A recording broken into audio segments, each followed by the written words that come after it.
The truth of the share market channel में आपका स्वागत है। मैं भुवनेश अग्रवाल। नमस्कार दोस्तों,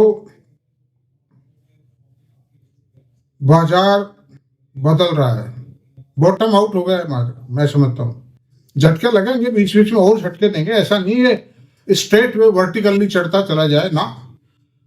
गिरा था तो भी जिगजैग करके गिरा था, इन आखिरी दिनों में आकर जरूर ज्यादा एक साथ गिर गया था, और अब चढ़ेगा सुधरेगा तो भी जिगजैग करके सुधरेगा। और खरीदारी में सावधानी की आवश्यकता है, बहुत ज्यादा अलर्ट रहिए।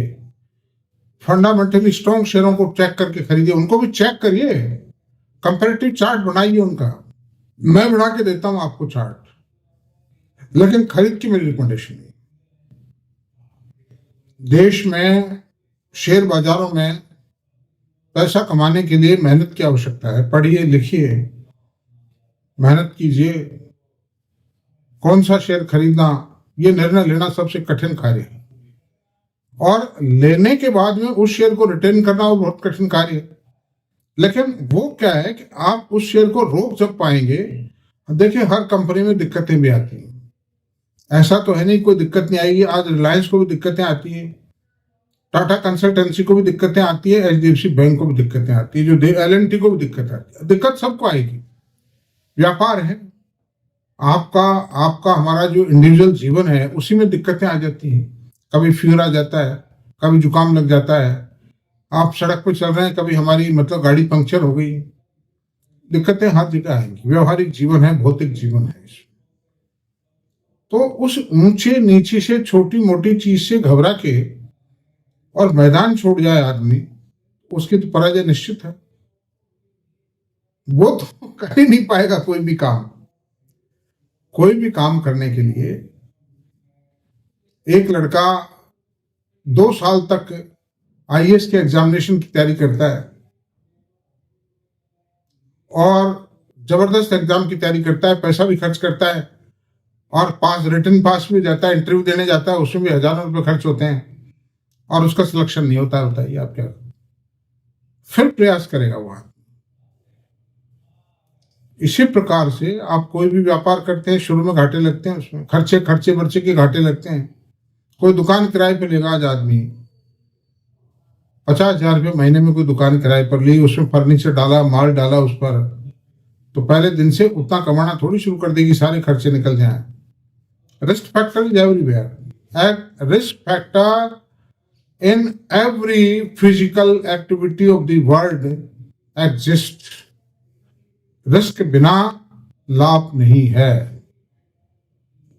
मुझसे कई पूछते हैं, बड़े बड़े आदमी पूछते हैं, कई बड़े बड़े आईएएस अफसर हैं कि भुवनेश जी अब क्या करें, बताओ कहाँ लगाएं। मैं कहा जी देखो, रिस्क लेनी पड़ेगी। मैं पहले साफ कह देता हूँ, रिस्क लेनी पड़ेगी। आप मुझे गालियां दो फिर कई बाद में, शेयर बाजार है, इसमें ऊंचाई भी आएगी नीचाई भी आएगी, लेकिन अगर आप कॉन्फिडेंस रखोगे तो अंतिम विजय आपकी होगी। वो कह देते हैं कि उन्हें बता दो, वो मैच्योर्ड लोग हैं, वो ऐसे नहीं है, कोई ऐसे परिपक्व हैं जिन्होंने इतनी बड़ी बड़ी पोस्टों को सुशोभित किया है। कह देते हैं कि आप तो बताओ, कोई दिक्कत नहीं है, आपको मुलाना नहीं देंगे, हम आपको बता देते हैं। लेकिन बताते सोबर लोगों को, ये सड़क चलते और ये प्रीमैच्योर्ड और आवारा टाइप लोगों को हम नहीं बताते हैं कुछ भी। तो आवाज का विषय होगा, ये चालू वित्तीय वर्ष समाप्त हो रहा है। आने वाला जो साल है वो किस कंपनी के लिए सबसे श्रेष्ठ रहेगा, best of the best company कौन हो सकती है।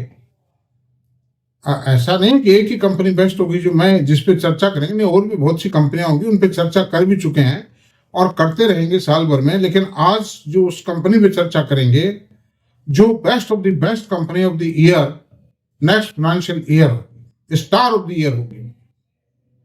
क्यों होगी? क्योंकि ग्रोथ प्रोस्पेक्ट बहुत ज्यादा है। इतनी तेज गति से ग्रो करेगी वो कंपनी कि मेरे ख्याल कोई भी कंपनी ग्रो नहीं करेगी। No company is growing with a speed at which that company will progress.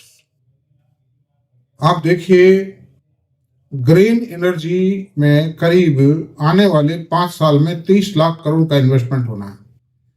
Bharat की जो 98,000 मेगावाट की कैपेसिटी है इस समय, वो 5 लाख मेगावाट पर पहुंचनी है। मतलब उसके लिए 30 से 40 लाख करोड़ रुपए का इन्वेस्टमेंट होना ही होना है आने वाले 5 सालों में। 5 की जगह 7 साल लग जाएंगे, बाकी होना है वो इन्वेस्टमेंट। तेज गति से बढ़ेगा बाजार और बिजली की आवश्यकता भी बढ़ती जा रही है। तो वो कंपनी ग्रीन एनर्जी इक्विपमेंट की देश की सबसे बड़ी कंपनी है। नाम बता देंगे, जल्दी मत कीजिए, नाम में कोई दिक्कत नहीं। देश की सबसे बड़ी कंपनी और मैनेजमेंट की एफिशिएंसी इतनी जबरदस्त है कि जो प्लांट शेड्यूल टाइम पे जो उनका कमिटमेंट है, स्टिमुलेटेड पीरियड है जो, उस पर उस प्लांट को शुरू कर देते हैं, कॉमर्शियल प्रोडक्शन ला देते हैं। मैं आपसे कहूंगा किसी माने में आज रिलायंस के जो ग्रीन एनर्जी प्रोजेक्ट है उसको लगते 5 साल हो चुके हैं, but the project will take, उन्होंने कहा था कि सेट फर्स्ट हाफ में, कैलेंडर ईयर के फर्स्ट हाफ में प्रोडक्शन में आ जाएगा, लेकिन वो प्रोडक्शन में नहीं आ पाया। अभी और टाइम लगेगा उसमें 6-8, हालांकि प्रोजेक्ट बड़ा है, मैं ये नहीं कहता कि नहीं है बड़ा, that is a big project, लेकिन फिर भी 5 साल का पीरियड बहुत होता है। लेकिन ये जो मैनेजमेंट है, आप देखिए अमेरिका के अंदर प्रोजेक्ट लगा दिया 6,000 मेगावाट का, फटाफट लगा दिया, प्रोडक्शन में ला दिया, कॉमर्शियल प्रोडक्शन में आ गया जनवरी के अंदर वो प्रोजेक्ट। और अमेरिका के इनके पास काफी ऑर्डर्स है, ऑर्डर सप्लाई करना चालू कर दिया। तो अब आपको नाम बताते हैं, मैं जो आज चर्चा कर रहा हूं वो है वारी एनर्जीज। वारी, WAAREE, वारी एनर्जीज, जिसका कुछ टाइम पहले आईपीओ आया था, और आईपीओ आने के बाद हल्की सी वर्किंग थोड़ी ढीली रिपोर्ट कर दी थी। 2300 रुपए के आसपास लिस्ट हुआ था और उसके 15 डेज बाद ही वो 3700 रुपये पहुंच गया था। 10 फेस वैल्यू का शेयर है, 10 रुपीज फेस वैल्यू। और फिर गुड़क करके 2900 आया, 2800 आया, 2600 आया, और उस मंदी की मार से 2200 आ गया, इवन 2100 भी आ गया था। आज उसका रेट 2217 रुपए है। मैंने भी खरीदे भाई, आज और खरीदे हैं, मेरे पास थे भी, मैंने और खरीदे और मैं और खरीदूंगा। तो सवाल इस बात का उठता है दोस्तों कि वारी एनर्जी आखिरकार अच्छा क्यों? तो एक तो ये सबसे लार्जेस्ट कंपनी इस देश की, so far solar panel and PV solar cell manufacturing is concern, the largest company of India है। और इस कंपनी ये आई है भी, मतलब अभी जमी है, इसने प्लांट वगैरह भी लगाए हैं, थोड़ा ही टाइम हुआ है, 1 साल के अंदर अंदर इसने के अंदर के पीरियड में जो गुजरा हुआ पास्ट पीरियड है उसमें इसने प्लांट लगाए, प्रोडक्शन शुरू किया है, बहुत तेज गति से प्रोडक्शन किया है इस कंपनी के पास में। अब इस कंपनी के मैं पहले आपको फाइनेंशियल्स बता देता हूँ, मतलब उसके बाद इस कंपनी की और जो मेरिट्स है मैं उनकी चर्चा करूंगा, जान लीजिए उन मेरिट्स को भी। तो कंपनी का मार्केट कैप 63,491 करोड़ रुपए है। It's a mid cap company, large mid cap मान लीजिए। करंट प्राइस इसका 2210 2217 है अभी, और ये हाई लो 2026 से 3743 तक का रेट रहा है इसका। 2026 अभी आया, इस मंदी के दौर में आया है। मतलब प्राइस अर्निंग रेशो 64 है, लेकिन ये 64 नहीं है, पी रेशो। ये पी रेशो मैं आपसे बताता हूं, जो नई कंपनी है इसका कोई हिस्ट्री नहीं है, जो लेटेस्ट क्वार्टर की वर्किंग आई है उससे कैलकुलेट करना पड़ेगा। लेटेस्ट क्वार्टर की ईपीएस आई है 17 रुपए 4 पैसे, तो 17 रुपए 20 पैसे थी, 17 से मल्टीप्लाई कर देते हैं, 4 क्वार्टर्स को मल्टीप्लाई कर दो तो 68 रुपए ईपीएस आती है। इसका प्रेजेंट रेट 2210 है, उसमें अगर 68 को डिवाइड करते हैं तो 32.5 का पी रेशो आता है। And the year is going, आने वाले समय में ये जो इसकी जो ग्रोथ है, ये जो ईपीएस है 17 रुपए, ये 27 और 37 भी हो जाए तो कोई ताजुब नहीं है, मैं आपसे बता रहा हूं। अच्छा, अब इसका डिविडेंड यील्ड अभी तक कुछ नहीं दिया है कंपनी ने। रिटर्न ऑन कैपिटल एम्प्लॉयड 43.6 है और आरओई 33.4 है, फेस वैल्यू 10 रुपीज। ये भी एक प्लस पॉइंट है इसका, आरओई आरओसी बहुत जबरदस्त है और फेस वैल्यू 10 रुपीज है। और आप देखिए इसने मतलब वो तो प्राइस की तो हम चर्चा कर चुके, अब नहीं करेंगे क्योंकि प्रीवियस को हिस्ट्री तो है नहीं इसकी। लिस्टिंग नया लिस्टिंग है ये, 3 महीने 4 महीने पहले का। अब क्वार्टरली रिजल्ट्स की बात करते हैं। दिसंबर 3 क्वार्टर्स को कंपेयर करते हैं, दिसंबर 23, सितंबर 24 और दिसंबर 24। सेल्स 1596 करोड़ रुपए, सितंबर 24 की सेल 3574 करोड़ रुपए और दिसंबर 24 की सेल 3457 करोड़।